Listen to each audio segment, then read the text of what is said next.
Ladies. Okay, as you all can see, I'm the only man on the stage here, and I'm kind of pretty scared of all the ladies that we have, accomplished ladies on the stage. Good afternoon. Still sounds like a dull afternoon. Yeah, so let's do it one more time. Good afternoon. You all had lunch? Doesn't seem like an RA good afternoon, yeah? One final time. Good afternoon. Lovely. So I think we need to wake up a bit because I guess a lot of desserts. Yeah, you had probably a lot of dessert there. So a quick activity can we do before we actually start so that we're all awake? Yeah, if I can invite you all to please stand up for a minute. Yeah, is that okay? Lovely, right? Great. Right, I'm sure we all know the sequence, right? 1 to 10. So what comes there? You have 1, after that is 2, yeah, 4, 5, 6, 7, 8, 9, 10. Okay, the task now is you have to put this in an alphabetical order, right? So if you get the sequence correct, then you get to sit. Otherwise, you have to stand through the session. Yeah, so what is the first number that comes in if you put in alphabetical order? 8, yeah, E is 8, okay. After that? 5, okay, lovely. After that? Okay, and? 3, okay. What else? You can't write it down, so this is a mental calculation. You can't write it down, use your phone or whatever, yeah. So you got it right, so we got 8, we got 5. After that comes in? 4, then? 9, lovely, that's 9. After 9 is? 1, okay. 7, lovely. After that? 6. Okay, and? Okay, after 6 is it 3 or is something else? It's 10, lovely. And? The last one is? 2, lovely. Now you get to sit. Yeah, thank you very much. Yeah, so I hope you're all sufficiently awake to be here. Yeah. Normally in panel discussion, what happens is the audience questions normally come at the end. So we're going to reverse this a bit, and we're going to have the audience questions coming in a little earlier. How do we do it? I'll tell you in a minute. But we'll begin with a quiz first, and try and see how much of us can answer this question. Yeah, so just give me a minute. Let me see if this is working. All right, so this is on the Slido. If you all can now, you're allowed to use your phones. Yeah, normally in training session, you're told they're not allowed to use your phones, so we're going to allow you use the phones today. Yeah, so here we are. Can you all go to slido.com, and this is the code. Yeah, quickly, if you all can go to slido.com, and this is the code 3605819. Yeah, and let's join the quiz. If you can, let me start. Ready? Okay, a lot of us here. Here we are. So that's the first question. Yeah, so according to 2023 study by Conferry, what percentage of women hold leadership positions in the retail sector? So take your choice and then choose whichever is correct for you. Can I give you 30 seconds more? Yeah, so we have 4 of these answers there, 15, 22, 37, 51. Done? Yeah, can I go to the next question? Done? Okay, so this is the responses that we have. So can we all look at this? Okay, 22% are saying it is, 43% are saying 22% is in retail. Next comes in 15, and there is 37. And there's somebody who's been brave enough to say that is 51%. So let's see what the correct answer is. What's the correct answer?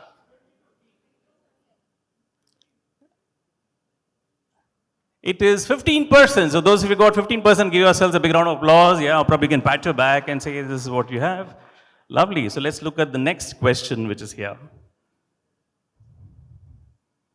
Oh, lovely. So Saurabh, you're on top. So let's give Saurabh a big round of applause. And Shreyas, Priyanka, and Alexio, we have a lot of you here on the leaderboard. Lovely, fantastic.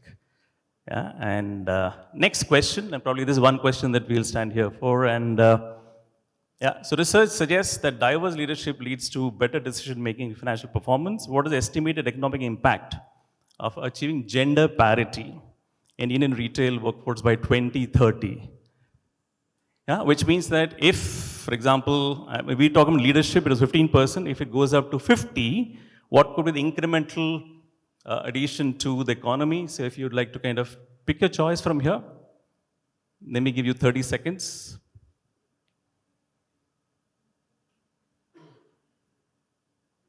Yeah, 20 seconds more.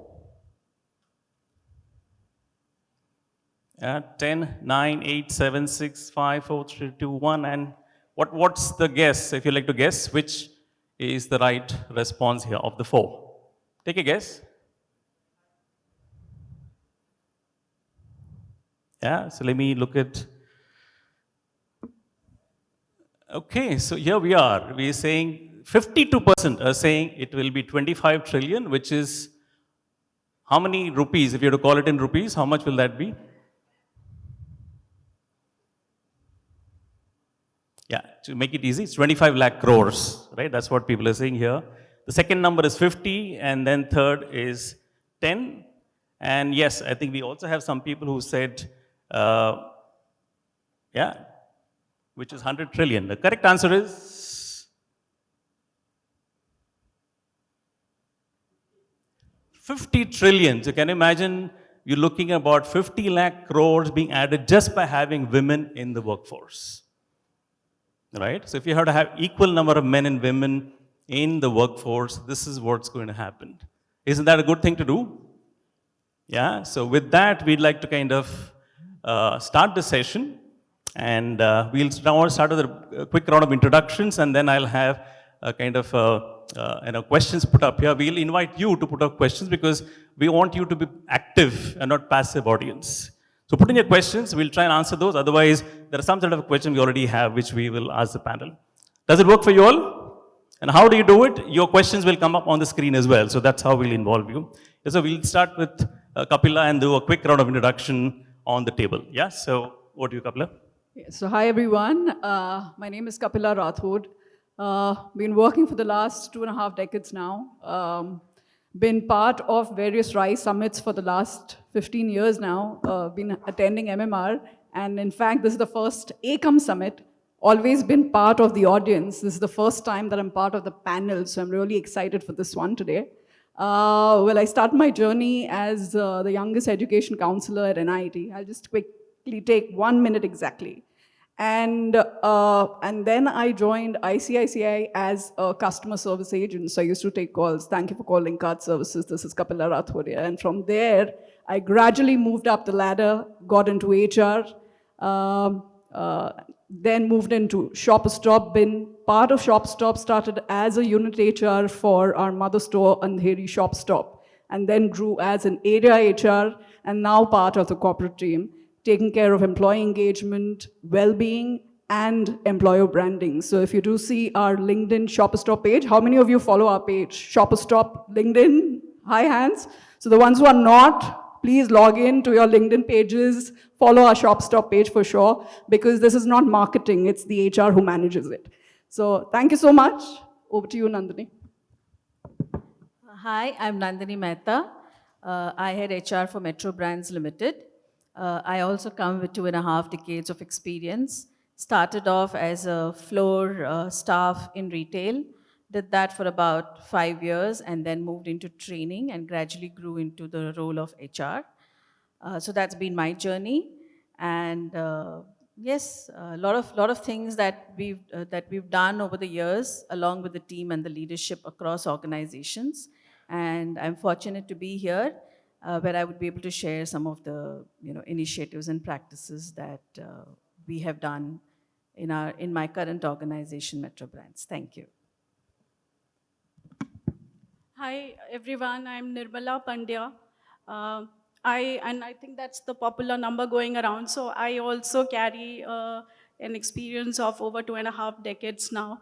And out of these, about the past 16 years, over 16 years has been with retail. Before this, I've worked for the telecom industry and then the finance industry, which was merchant banking. Um, Currently, I head the regional business for the grocery format. I am based out of Ahmedabad, and I look after the western region, which is Gujarat, Rajasthan, MP, Chhattisgarh. And again, the popular joke now is that my region, I don't know whether I should be saying it, is now the saffron one. That's the latest. So yeah, thanks very much. All right, good afternoon, everyone. My name is Binny Ashish, and I'm from Celio, born and brought up in Shopper Stop. 12 years of experience in Shopper Stop, and then I joined Celio. It's been close to 4.5 years with Celio. Wonderful journey that I've had in retail, and I'm here to kind of share my experiences in the retail industry on women leadership.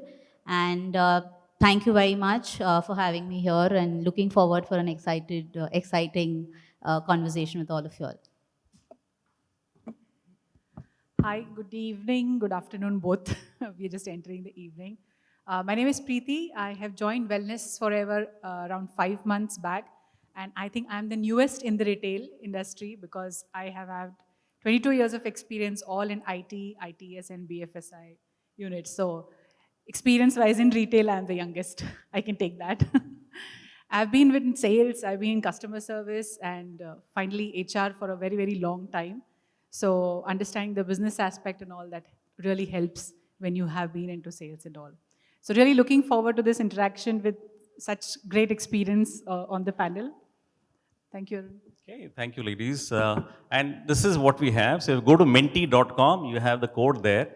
Your questions can come in right now. We'll not wait till the end, right? So go ahead. Anything that is relevant for you for this panel, please go ahead and ask.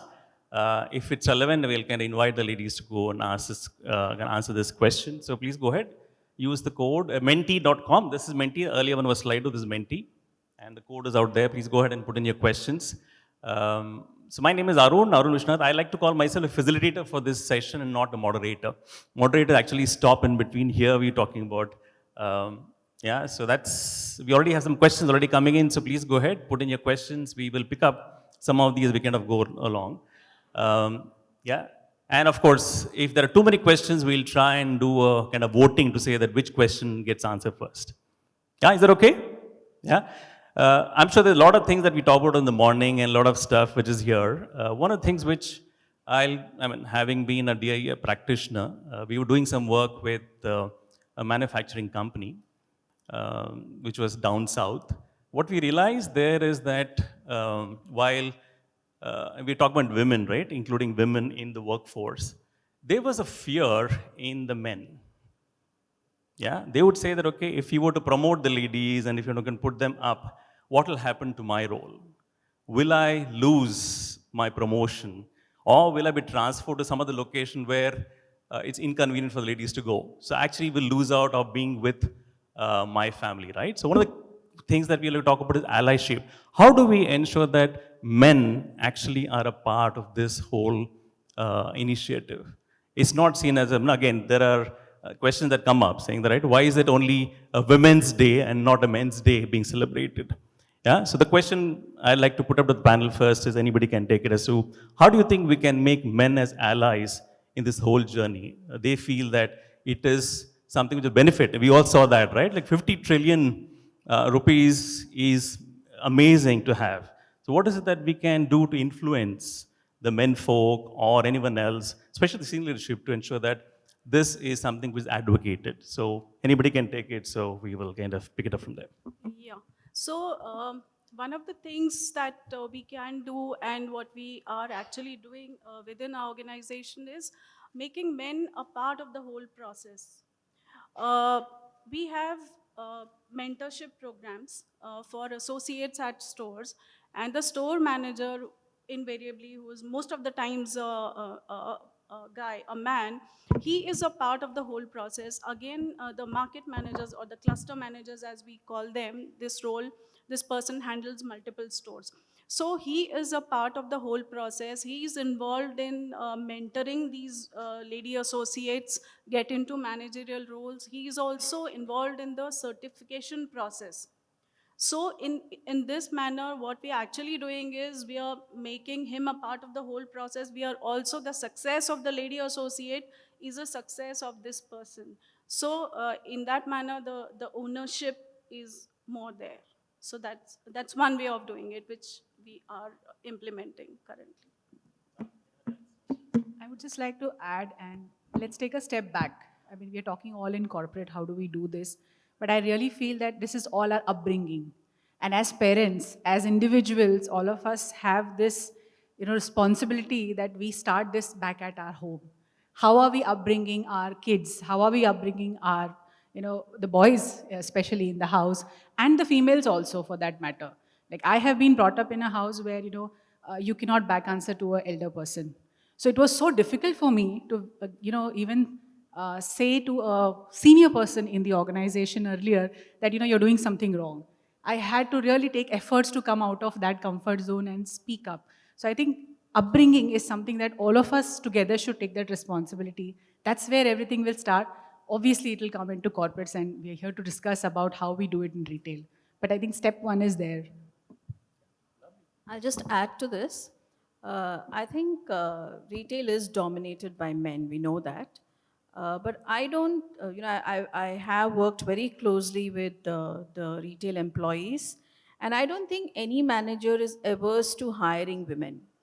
It is just about, there are other issues. So there are practical issues why they really don't hire. So I don't think men don't want to be allies in hiring women, especially in the retail stores. It is more to do with the working hours. It is more to do with, it's very physically, it's labor intensive. While we, as customers, we only see a beautiful store with well-dressed employees there, but behind the scene, it's a labor intensive job.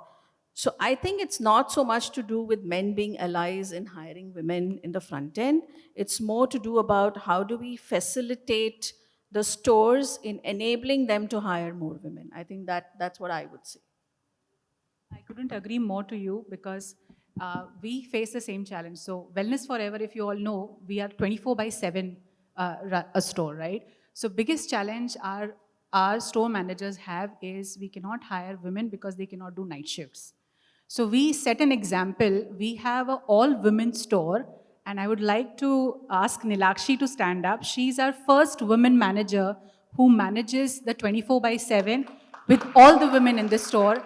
And that is the safe place we created, that, okay, there'll be no men, but please do come to work. Thank you, Nilakshi. So I'd like to add to that statements which my panelists have actually just said. I think you can only, need to include these men in this whole conversation of having dialogues about women leadership. Or including women in the entire organization. I think including men into this whole program will add a lot of value, because when men see that adding women in the organization and promoting them on merit, when they see that is when they will, they'll join the entire gang, right? Otherwise, what happens is they feel that there is an agenda that you need to drive women leadership, and that goes wrong. Hence, it's important to kind of identify people on merit, whether it is a man or a woman. And that is when men will start getting included in this whole conversation. I think, Arun, I strongly feel that anything is easily driven down if it is drop-driven, for sure. Since morning, and I think this has been a long discussion about women empowerment, but what really came out very evidently was the mindset issue, right? I think action speaks louder than words. And till the time it does not come down from the senior management, the others will not really learn from it. In fact, I can share about a story of a manager, a unit head who's working with us. She joined us That's Shobha Elizabeth that I'm talking about, and she's currently based out from the Bangalore store. She joined us as a customer care associate in Bangalore, and this is back in 24 years back that I'm talking about. She joined us as a fresher. She got promoted internally. She's handled various roles, that of a team leader, department manager, retail operations manager, and then finally becoming a unit head. Well, when she took up the plunge of becoming a store head, the biggest challenge was from Bangalore city, she had to shift base to Lucknow. Now here she had 2 children who were small again, and the responsibility lied with the husband to take care of the children while she would be away in a different city, in a different state. And the biggest challenge again for a South Indian to communicate in Hindi. So overcoming that challenge, this was the transformational point of her entire career. And this is in her own words, where in these 15 months changed her life as a leader. So she's been a role model for many other retail associates, not just in ShopStop, but across her career that she's worked. In fact, we were very proud to have her inaugurate our new Chennai ShopStop store on our 32nd Foundation Day on 27th October, which was just last month.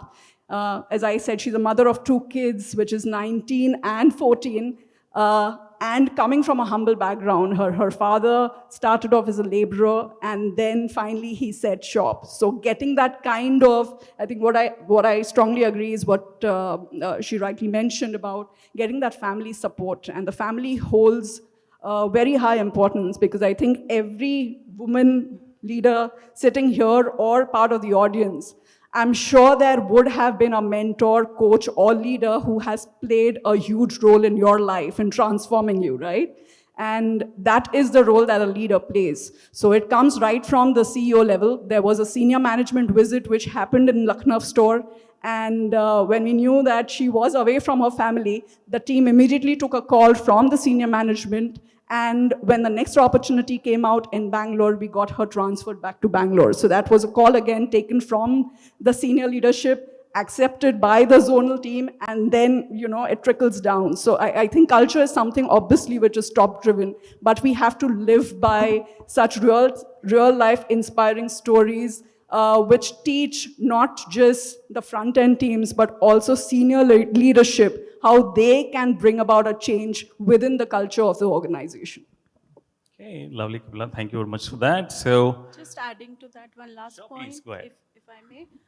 Just adding to that, it definitely has to come from top down. And in the morning, Mr. Nagesh asked one of the panels a question saying, how do the CHROs influence the CEO? And in our company, in our organization, we have a live example. You all heard Mr. Damodar Mal. He's a big crusader of women's cause within the organization. And then over a period of time, with this kind of support from the Apex family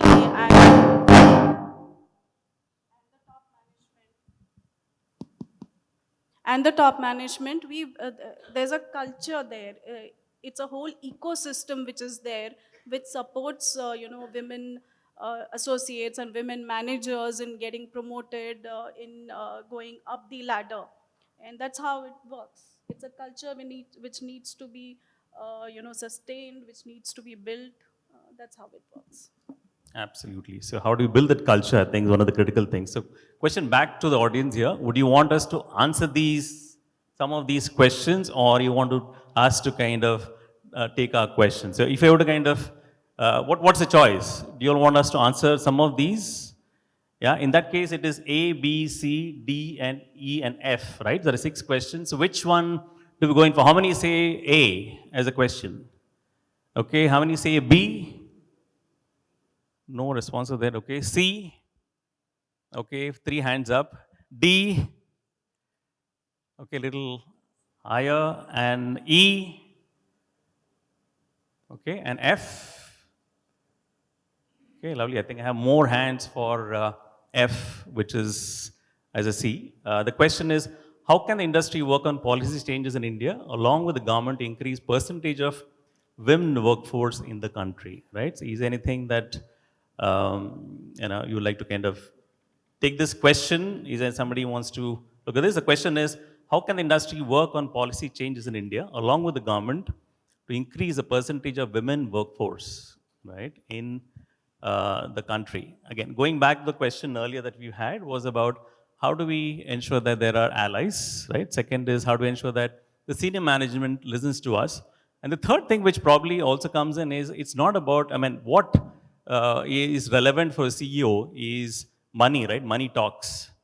So can you talk about saying that whatever you do, it's going to help you and benefit the company? And of course, you need to be creating the ecosystem where people thrive, not just survive. Yeah. So any things that you would like to kind of add? Anything that's already happened? Yeah. So So I think we'll answer this question, right? How can we as an industry? I think who better than RAI?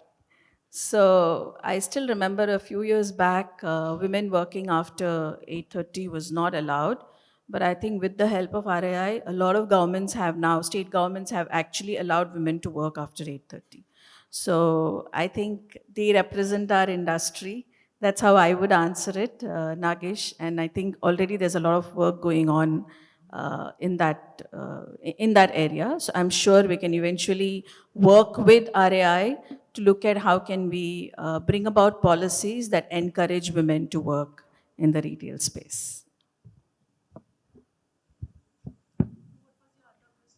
yeah, the question is about how do we tell the CEOs? And that's again here we're saying one is the industry. Of course, there are policies, there are multiple policies that are there, but what is it that as organizations we can encourage more women workforce coming in and working, right?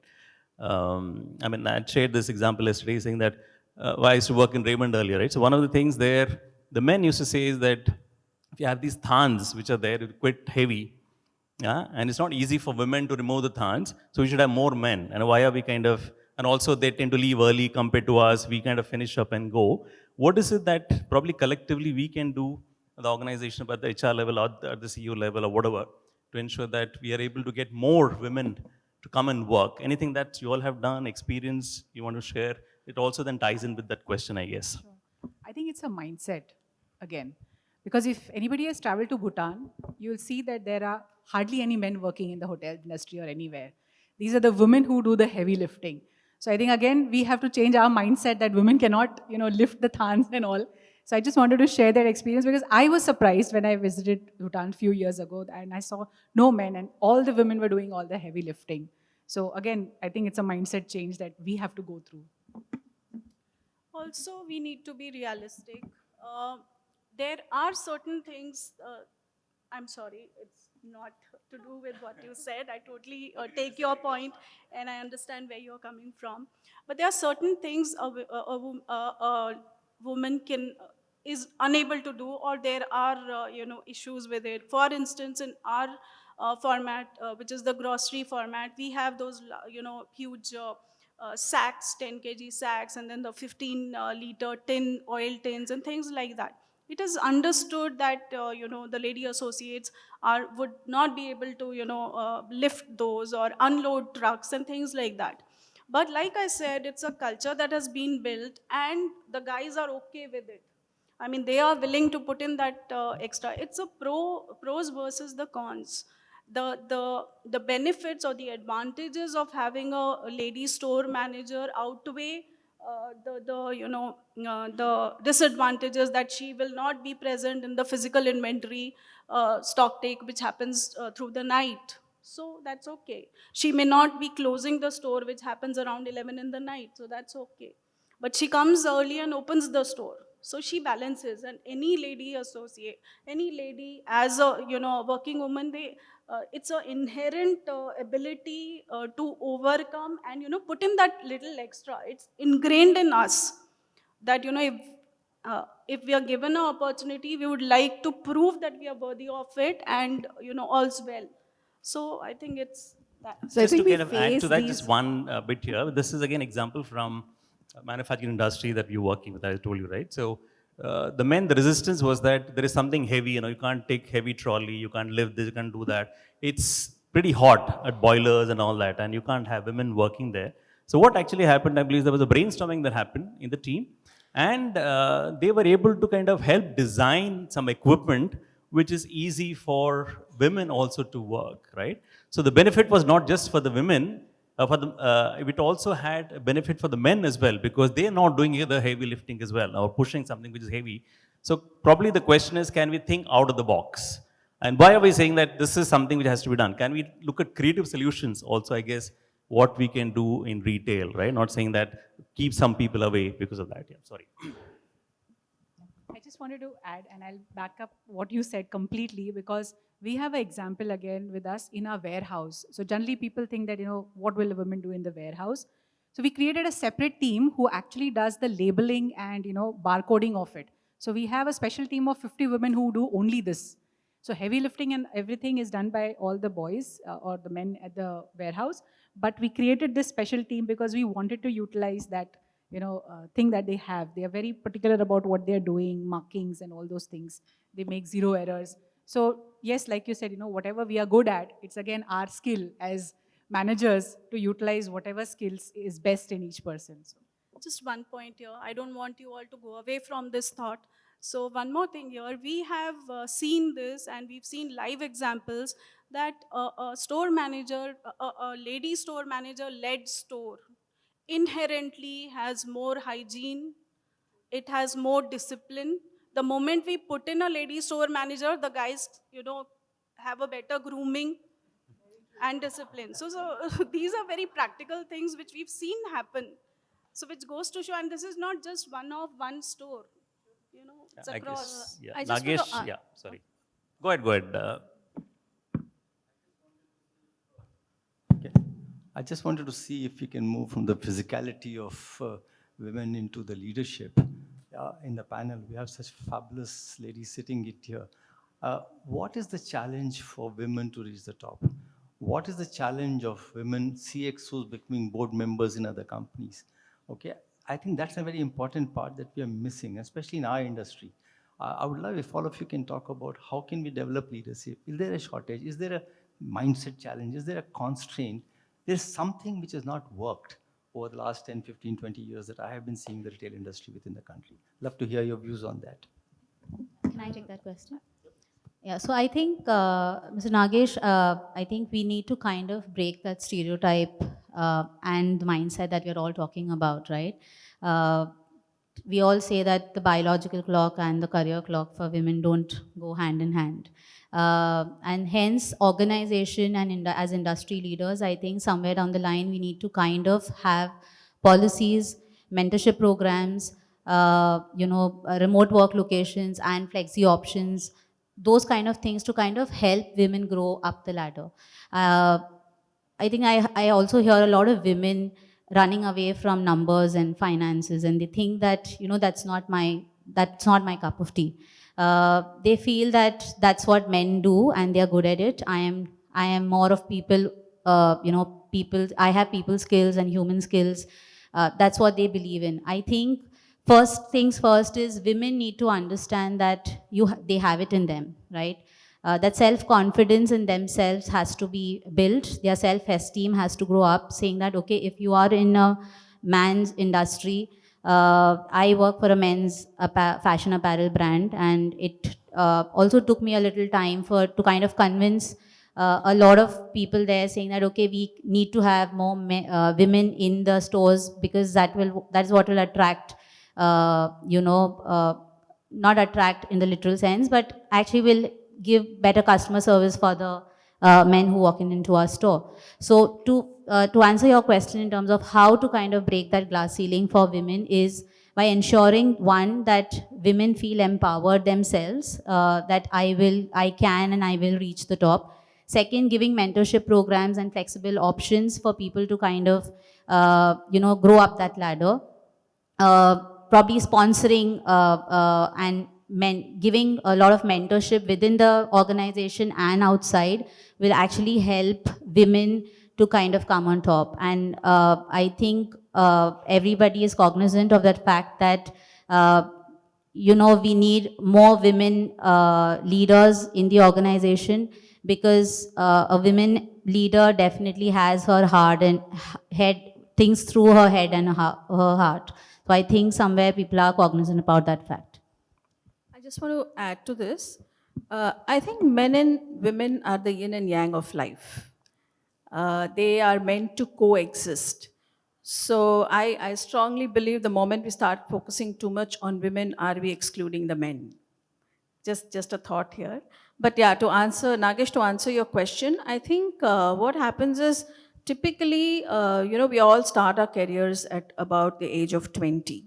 And by the time we reach the middle management level, we are about, 28 to 30 years, which is when there is a turning point in a woman's life. She gets married, she has children, she has in-laws to take care of, and she's caught in this entire this one of how do I manage. Does she get the support of her family to be able to get through these difficult, it's not difficult, but it's a part of her life.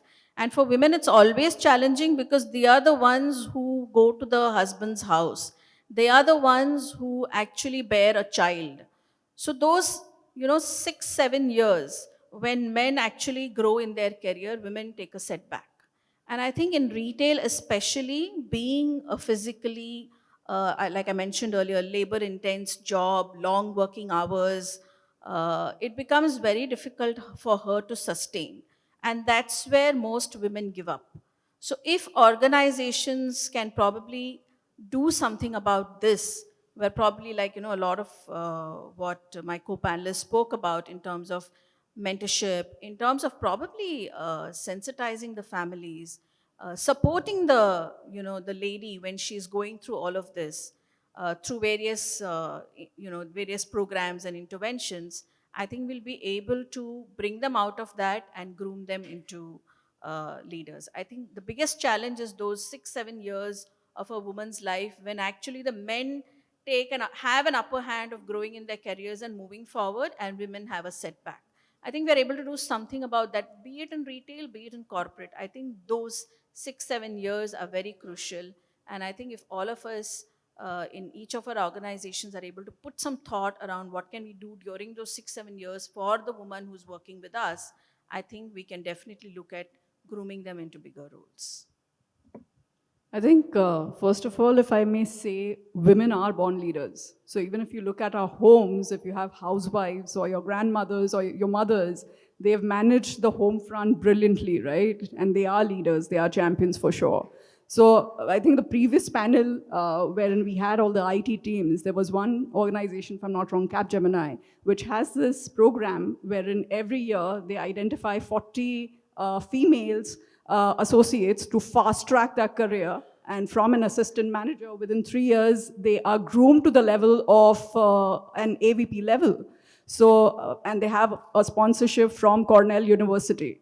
So that kind of a tie-up, I think if it happens for the retail industry and somewhere there's some support from, I know Rai does brilliant tie-ups in terms of collaboration with various universities. So if there is something which we can do for the mid and senior management level to groom the girls at that level, because many a times the girls that we are talking about who have grown internally in retail organizations, they come from humble backgrounds. They can't really sponsor their own MBA as well or a post-graduation program. So how as an organization can you really provide that kind of support for them? Probably sponsor 50% of the fees or do some kind of tie-up wherein the organization is sponsoring the program for them. So yes, if we can do that, that'd be great.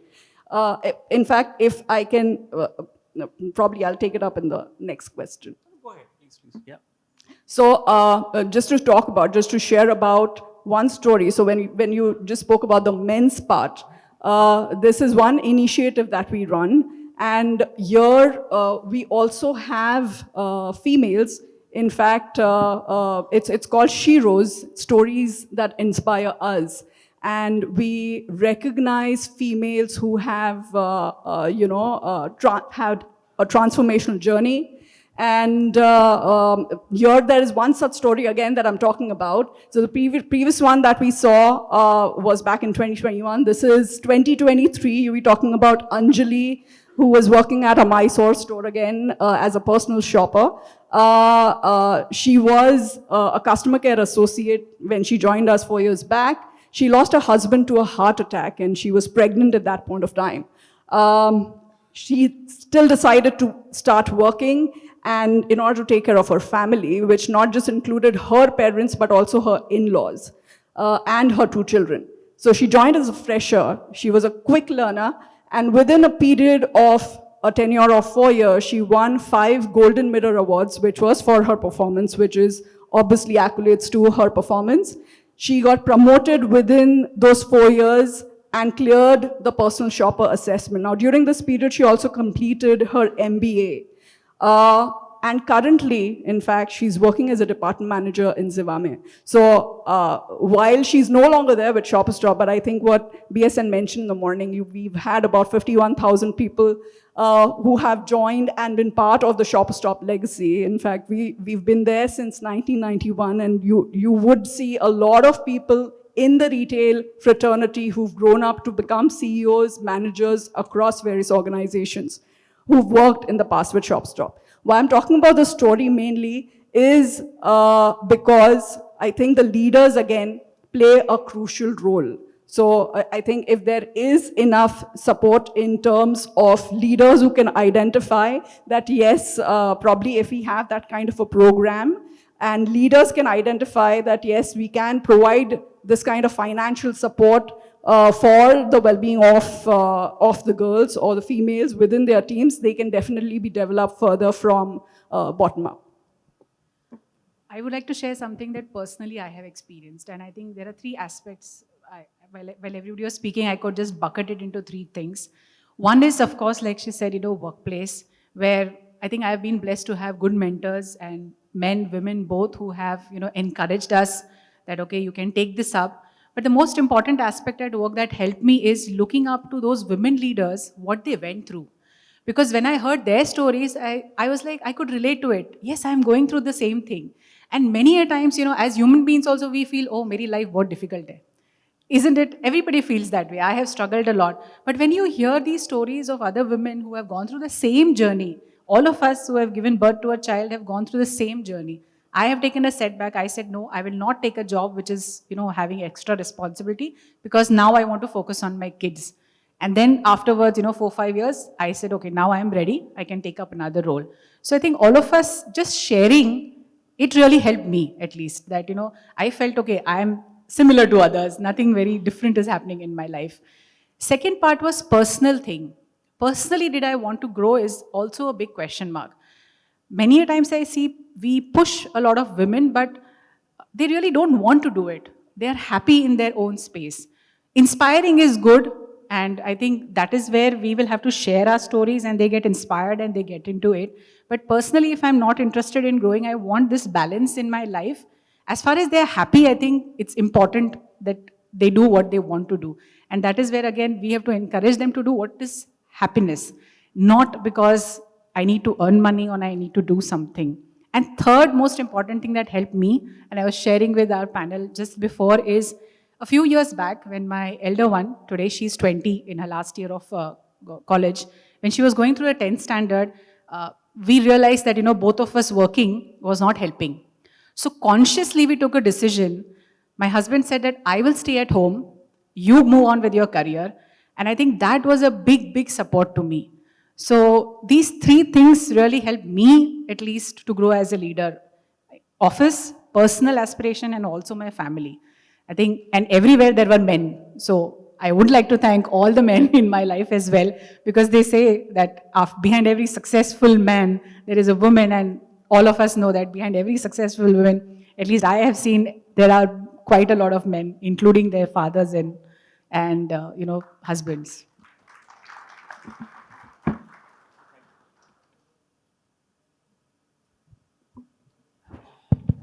Okay, so lovely. So one of the questions, probably again going back to the panel here, to all the men here, how many of us wash dish at home? Can you be honest and then please raise your hand and then tell us if you... It can't be half, it has to be full, yeah?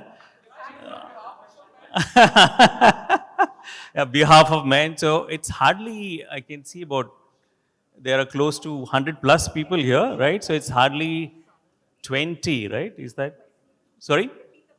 Yeah, the question was how many of us, this is a question to the men, how many of us wash dishes at home? Oh, okay. Now the numbers have gone up, so I'm kind of wondering. So it's almost probably 40, 50 odd, right? I'm actually called the chief dishwasher at home. Yeah, and the question here is how do we make that as men as well as to the environment where people feel comfortable, and how do you kind of support? It's not necessarily have to be a great cook. Yeah, so one of the things which again I was sharing with the panel earlier was that there is a tendency, right? I do some assessments for one of the large hotel chains, and what we looked at, especially people who join at the level of general managers, right, and CXOs, the under stress behavior is pretty high. And also, what my discovery was that women who were getting hired as general managers also were acting like men. Right? So I think that's a big challenge. So question probably to the panel is that, what is it that we can really do as organizations to ensure that we lead with empathy? Right? Can we be ourselves and still be successful? Or do women need to act like men? I think is a question. So anything that you all have done, what is it that we can really kind of support would be a question to some of the ladies here, if you have some experience, something that you would like to share. So the reason why a couple of women feel like dressing up like men or talking like them is just to feel included, okay? And I think we've gone from those days. Those are the earlier days is what I feel. That's my opinion. I think today women are more comfortable, they're more confident because of the kind of stories that we're actually talking about. It's the dialogues that we're having in our organization. I think women are feeling more confident to come out there and grow up the ladder. I think, and hence, now you will not, very rarely will you actually see women wanting to dress like men and, and things like that. So I think gone are those days. Yeah, so even I've not come across anybody, whether a manager at the store or in the corporate doing that. However, if there are people who have moved up the ladder, who have become a manager now and are being nasty, then it hasn't anything to do with the gender. There are men guys also who, getting into a more responsible position would do that kind of dadagiri and all that. So it's more about the individual and the traits rather than, the gender. That's what I feel. So surprisingly, I guess most of us haven't really experienced, what you were just talking about. But having said that, I think building a culture of hiring women leaders who can set an example for the other women in the organization could be one thing that we could do to negate this whole thing of wanting to be an alpha woman, trying to include herself in a male's conversation. I think that's something that can be done. Having more forums where the men and women are, come together, where ideas are, asked for. Because most of the time, I guess, the reason women want to be part of a smoking group or a drinking group is because a lot of conversations happen there related to the business. So I guess if we have a culture where we have more forums where these conversations happen more formally, along with the women, I don't think there's a need for women to join those groups. So I think, some initiatives around that would help. I would like to look at it a little differently and little spiritual person. So I know, whatever my guru has said is like, a soul doesn't have a gender. And every human over here, we have a feminine side and a masculine side. So probably we have tagged those traits which are masculine side to, of course, men and feminine side. But I have seen a lot of men having a lot of empathy as well. And it's not made them bad leaders, but not sure what traits are you relating to, but I seriously feel that we should appreciate that every human being has that feminine and masculine, because that is again lack of knowledge. Sometimes people have that they think, oh, ये आदमी है तो ऐसा behave करना चाहिए, औरत है तो ऐसा behave करना चाहिए. Absolutely. I think gender is a continuum, right? It's not as if there is, there's a book, those of you who are going to read it, it's called The Gender Intelligence, which really talks about how we have both the characteristics. It's quite likely that we'll have a little more of this or a little more of that. Some of the questions, again, which are coming in, we'll pick up that. But one of the things which normally happens, again, any company is tick in the box, right? Which is how many women hired, right? You hire a number of women, but we don't really ensure that they are staying back. right? So that also ties into this question here again, which says that during the journey, how do you manage family members, kids? Yeah? One of the examples I can share here was about one of the retail associates. She actually became a manager. And what happened is the husband wasn't progressing as well compared to this lady. And that's how I know the in-laws got jealous and they kind of pulled this lady out from the store, right? So those are kind of examples. The question here probably to the panel is that while we are getting more women, it's like a leaky bucket. What can we do to ensure that the leaky bucket is plugged and we'll have a kind of ecosystem where women thrive? So is there anything that you all have been doing in your organizations, something you'd like to share across would be helpful? Yeah, so we have these mentorship programs in the organization for the store level. So we have a program called Jagrati, which in itself means awakening. So this is for the associates to be moving up to the managerial position. And then we have a program called Pragati, which is for the department managers and the assistant store managers to be going to the store manager position. So this is a 6-month program, and so one of the inherent parts of this program is to involve the family. So whether it is during the introductory session when we are actually getting these people on board, or when the individual has got certified, we celebrate it along with the family. And there is a training manager who is with this group and who is individually tracking each of the associates or each of the lady members and getting in touch. So there are numerous stories that we have and numerous times that we've had to reach out to the family to counsel them. And there are a few dropouts, but majority of the time we've been able to retain the individual into this program and onwards. So involving the family, facilitating. There was one example and somebody, we were discussing yesterday and somebody said that, one of the associates said, मैं flight में पहली बार बैठी हूँ. We've got examples when people have said, मैं city से बाहर पहली बार गई हूँ. Or even, I've traveled in a train for the first time. So when we're doing these programs, we also get them to travel to another location and we conduct classroom trainings just to give them the exposure. And all of that.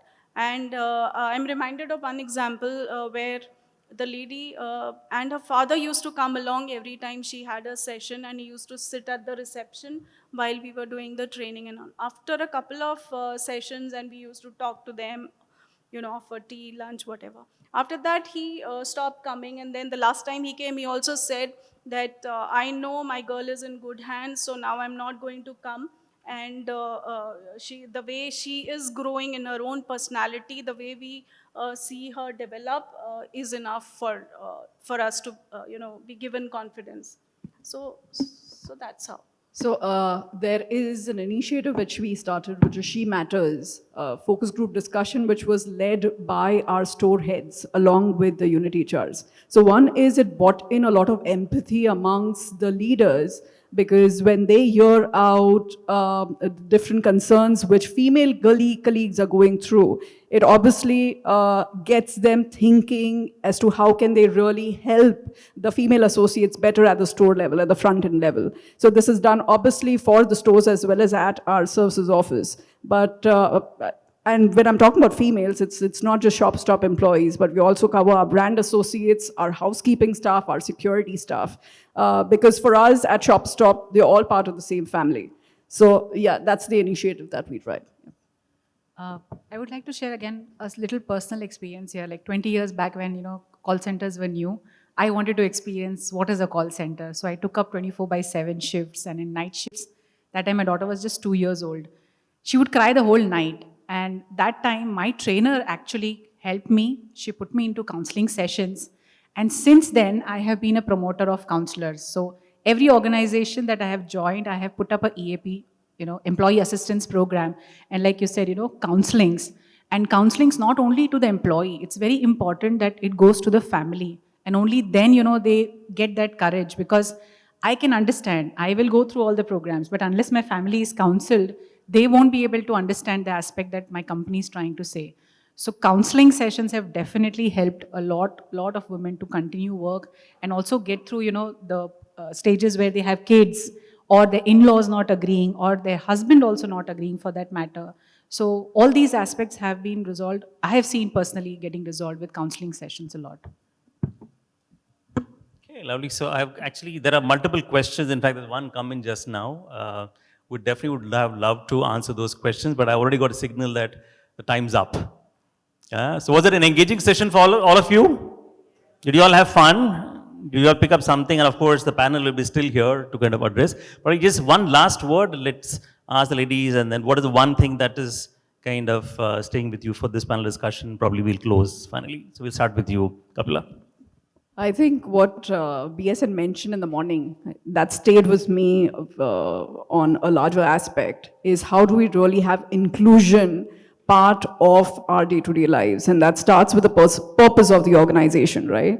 So this forum has given us that lead, and a big thanks to Meenakshi, Lawrence, and Kumar Rajagopalan for leading us. Amisha from Train, I think the team coming together and starting this initiative itself has given us that edge to think further. So inclusion, yes. I think this entire program, I think is the first time that RAI has come up with this. I loved every session, particularly with this panel, a lot of learnings in terms of some of the things we could do in terms of grooming women leaders. What are the things we could do for women, and how do we have men as allies to this whole initiative? Yeah. So while we are doing so much, and as far as organizations for for the women cause, and in our personal capacities as leaders, but Mr. Nagesh's question still remains unanswered. I realize that why don't we have more breaking the glass ceiling, and at the top, at the CEO levels, at the corner office, why don't we have more women? And I think that still is unanswered. We do not have any answers as of now for that. There may be various reasons. We are not networking enough. There are geography movements to the corner office which are not feasible, and so on. But I think that still remains unanswered, and we need to be constantly thinking about it and mindful of it. Thanks. Yeah, so for me, my takeaway would be that on this journey of women leadership, and how we can kind of build more confidence among women and empower women to kind of grow up that ladder. So I think that's my takeaway of how probably I should myself look at my journey ahead and probably inspire a couple of them more. So yeah, that's my takeaway. I think I learned a lot from all the panelists with all the experience that they have, and few things like, including the families and all. I think that's a wonderful idea that you shared, and we'll also implement that. And I think one thing that I'll take back what Priyanka mentioned is, inclusion is third level. First is safety, and then, embracing it, and then going to inclusion. So I take back that. Yeah, lovely. So I've done a lot from here, but one message we all can take back to our teams or organizations is tell them the benefit, right? ILO research says that if you would have women leaders or more women, it adds 20% to your bottom line, right? So can you actually make it happen? Tell them, probably have some case studies, have at least 2 or 3 people who can be kind of groomed this way. And once you're able to get these case studies and people are able to kind of see that it's actually happening, I guess they will have more women. Of course, remember that 50 trillion rupees as an additional to our economy, it can definitely be there. Of course, it will add to our organizations. I've had a wonderful time being here. In fact, we spent 1 hour yesterday. We didn't know how the time flew, and same here today as well. So thanks a ton, RAI and Train, for the opportunity. I learned a lot, and of course, there's a lot more to do. I'm sure we've just kind of at the tip of the iceberg. There's a lot more to do for all of us. Thank you, everyone. Have a great evening. Yeah.